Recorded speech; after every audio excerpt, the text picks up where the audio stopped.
चैत्र नवरात्रि में 9 देवियों को लगाए जाते हैं ये 9 भोग। हर प्रसाद का है अलग अलग महत्व। नवरात्रि के 9 दिनों में देवी के 9 रूपों की पूजा की जाती है। वहीं पूजा के बाद माँ के अलग अलग स्वरूपों को उनका प्रिय भोग लगाया जाता है। ऐसे में आइए जानते हैं 9 दिनों के 9 भोग के बारे में। 9 देवियों को लगाए जाते हैं ये 9 भोग। हर प्रसाद का है अलग अलग महत्व। आइए जानते हैं नवरात्रि के किस दिन कौन सा भोग लगाना शुभ माना जाता है। आज 30 मार्च से चैत्र नवरात्रि के पावन पर्व की शुरुआत हो चुकी है। इसके साथ ही हर ओर भक्तिमय माहौल देखने को मिल रहा है।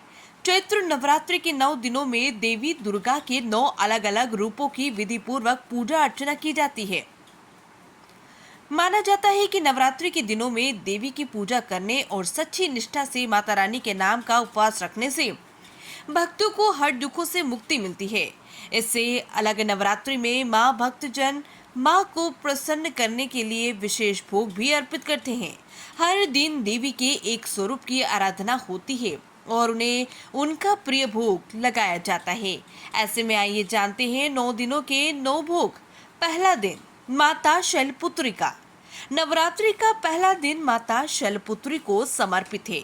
इस दिन मां शैलपुत्री की पूजा के बाद उन्हें गाय के घी या गाय के दूध से बनी खीर का भोग लगाया जाता है। देश नहीं विदेशों में भी है मां के शक्तिपीठ। नवरात्रि में दर्शन कीजिए, खास मान्यता। दूसरा दिन माता ब्रह्मचारिणी। नवरात्रि के दूसरे दिन माता ब्रह्मचारिणी की पूजा की जाती है। मां को दूध, मिश्री से बनी मिठाइयाँ या पंचामृत का भोग लगाना शुभ माना जाता है। तीसरे दिन माता चंद्रघंटा। नवरात्रि के तीसरे दिन माता चंद्रघंटा की पूजा का विधान है। मां चंद्रघंटा को दूध और दूध से बनी मिठाइयों का भोग समर्पित किया जाता है। चौथा दिन माता कुष्मांडा। माता चंद्रघंटा की पूजा के बाद नवरात्रि के चौथे दिन मां कुष्मांडा की पूजा की जाती है। वहीं माता को मालपुए का भोग बेहद प्रिय है। ऐसे में माता कुष्मांडा को पूजा के बाद मालपुए का भोग लगाया जाता है। इससे अलग मां को दही और हलवे का भी भोग लगाया जाता है। पांचवा दिन माता स्कंद माता का। नवरात्रि के 5वें दिन माता स्कंद माता की पूजा का विधान है। मां स्कंद माता को केले का भोग चढ़ाया जाता है। मान्यताओं के अनुसार ऐसा करने से घर में सुख शांति बनी रहती है, साथ ही इससे संतान सुख की प्राप्ति भी होती है। छठा दिन माता कात्यायनी का। नवरात्रि का छठा दिन माता कात्यायनी को समर्पित है। मां कात्यायनी को शहद या दूध से बनी या शहद से बनी खीर को भोग अर्पित किया जाता है।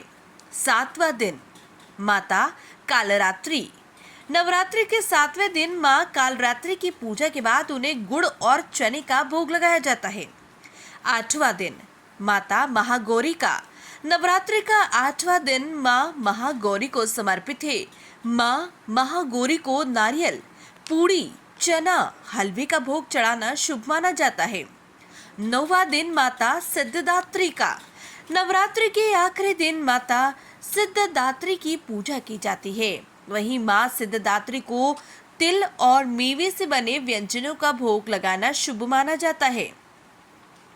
यहाँ दी गई जानकारी सामान्य मान्यताओं और जानकारियों पर आधारित है।